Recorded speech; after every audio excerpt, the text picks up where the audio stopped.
Like and subscribe for more educational content.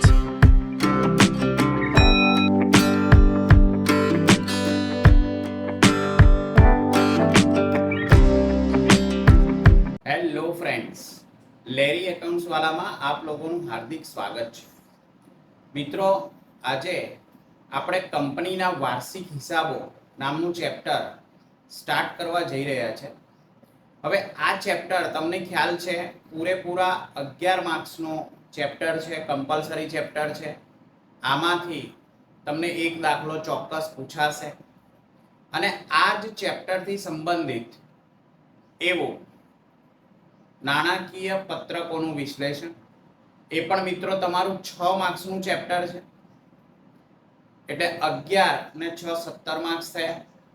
એના પછીનું જે ગુણોત્તર વિશ્લેષણનું ચેપ્ટર છે તે તમારું મિત્રો 8 માર્ક્સનું ચેપ્ટર છે. એટલે 17 ને 8 25 માર્ક્સ. મિત્રો, જો તમને આ વાર્ષિક હિસાબોનું નફા નુકસાનનું પત્રક અને પાકા સરવૈયું જે છે તેનું ફોર્મેટ તમને યાદ રહી ગયું તો ચોક્કસ તમારા 25 માંથી 25 માર્ક્સ આવશે જ.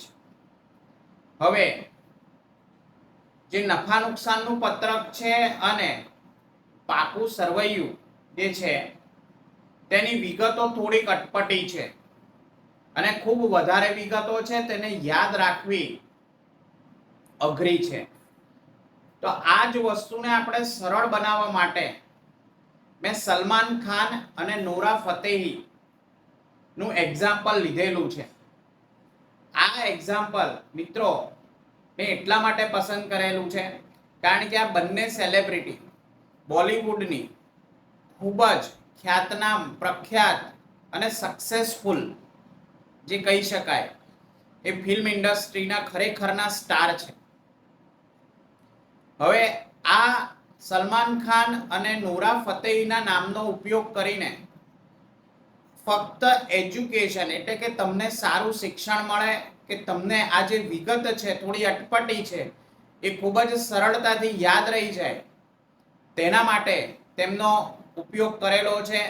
અને સલમાન ખાન અને નોરા ફતેહી જો કદાચ ભૂલથી પણ આ વિડીયો જોઈ લે, બરાબર, તો તેમનો હું ખૂબ ખૂબ આભાર માનું છું કે તે જે રીતે સક્સેસફુલ થયા છે તો તેમના નામથી લોકોને કંઈક શિક્ષણ ક્ષેત્રે પણ મદદ મળી રહી છે, યાદ કરવામાં સરળતા મળી રહી છે. હવે મિત્રો, આખી સ્ટોરી સલમાન ખાન અને નોરા ફતેહી ઉપર બેઝ છે. તો સલમાન ખાન સ્ટોરીની શરૂઆત કરીએ તો મિત્રો કદાચ તમને ખ્યાલ છે કે સલમાન ખાન જે છે તેમનું પોતાના ઘણા બધા જીમ ચાલે છે. એક્સરસાઇઝ માટેના તેઓ સાધનોનું પણ પ્રોડક્શન કરે છે.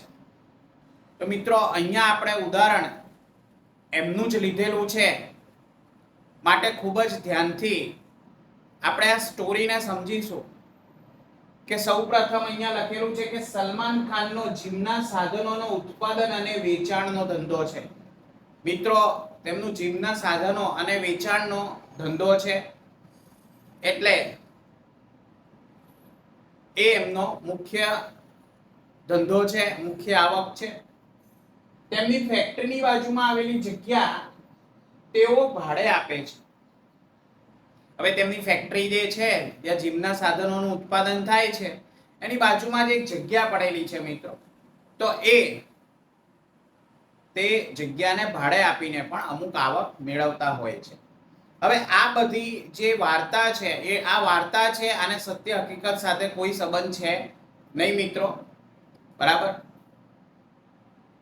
હવે સલમાન ખાનને એક દિવસ જીમનો ખૂબ જ મોટો ઓર્ડર મળે છે અને સલમાન ખાન પોતે કાચા માલની ખરીદી કરી લે છે અને અમુક માલ સ્ટોકમાં રાખીને તેઓ સીધા ખર્ચા કરવા માટે ફેક્ટરીમાં જાય છે. મિત્રો, તેમને એક ઓર્ડર મળી રહ્યો છે તેઓએ કાચા માલની ખરીદી કરી લીધી અને તેમણે અમુક માલ સ્ટોકમાં રાખી સીધા જ તેઓ ફેક્ટરીમાં ઉત્પાદન કરાવવા માટે જાય છે.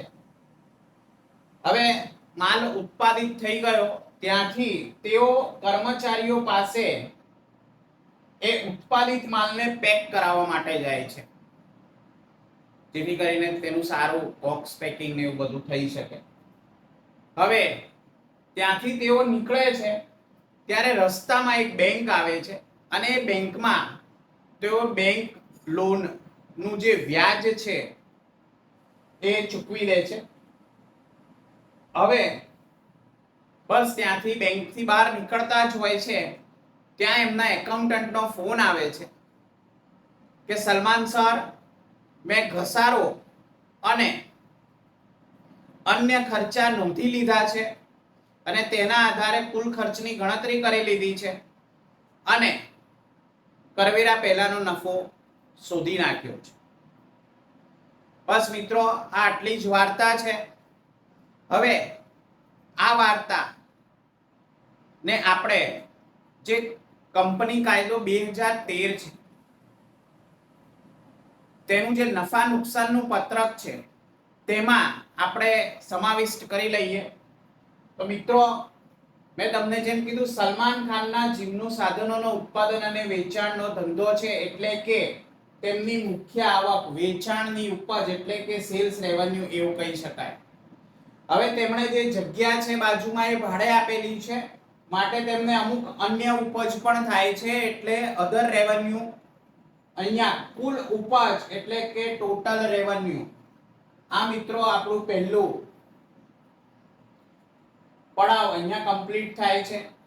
હવે સલમાન ખાનજીને જે ઓર્ડર મળે છે, હવે તેમણે કાચા માલની ખરીદી કરી. તો મિત્રો, અહીંયા ખર્ચાઓમાં સૌથી પહેલું ખરીદી છે એટલે કે પરચેઝિસ છે. હવે એમણે અમુક માલ સ્ટોકમાં રાખ્યો એટલે તેને જ આપણે સ્ટોકમાં ફેરફાર કહીએ છીએ, એને ચેન્જ ઇન સ્ટોક કહીએ છીએ, જે આપણી બી વિગત બને છે.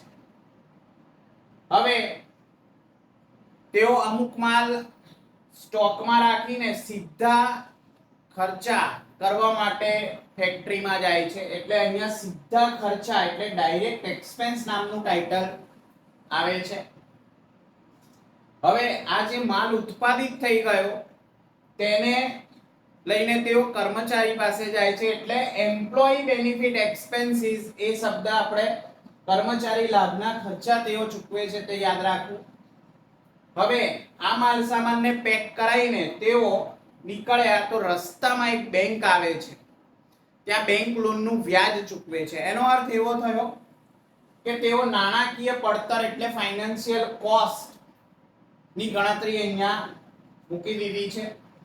હવે રસ્તામાં જ એકાઉન્ટન્ટનો ફોન આવ્યો, એણે બે વિગતો આપણને કીધી કે મેં ઘસારો ગણી લીધો છે એટલે આપણી એફ વિગત, અને અન્ય ખર્ચાઓ પણ ગણી લીધા છે, એના આધારે કુલ ખર્ચાની ગણતરી કરી લીધી છે.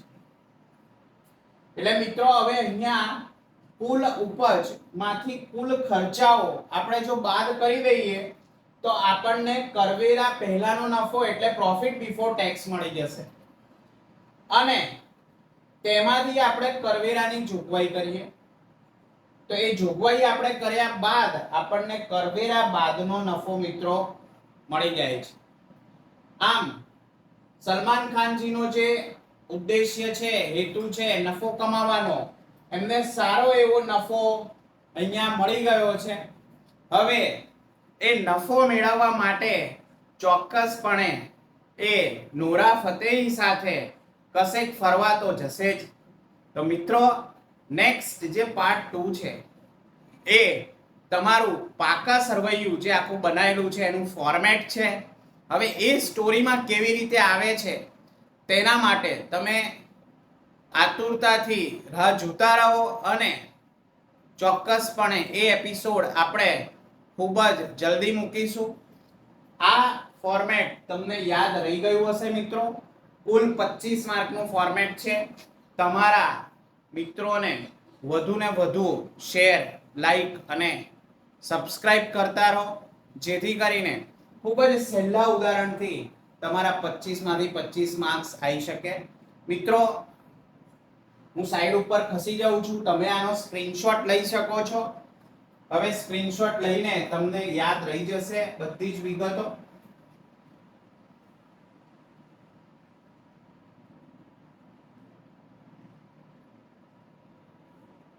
હા મિત્રો, સ્ક્રીનશોટ લઈ લીધો છે તમે. હવે ચોક્કસપણે આપણે નેક્સ્ટ લેક્ચરમાં મળીએ. આ ચેનલને વધુ ને વધુ શેર, સબસ્ક્રાઇબ કરતા રહો અને લાઈક કરતા રહો. થેન્ક યુ વેરી મચ મિત્રો, આપનો ખૂબ ખૂબ આભાર.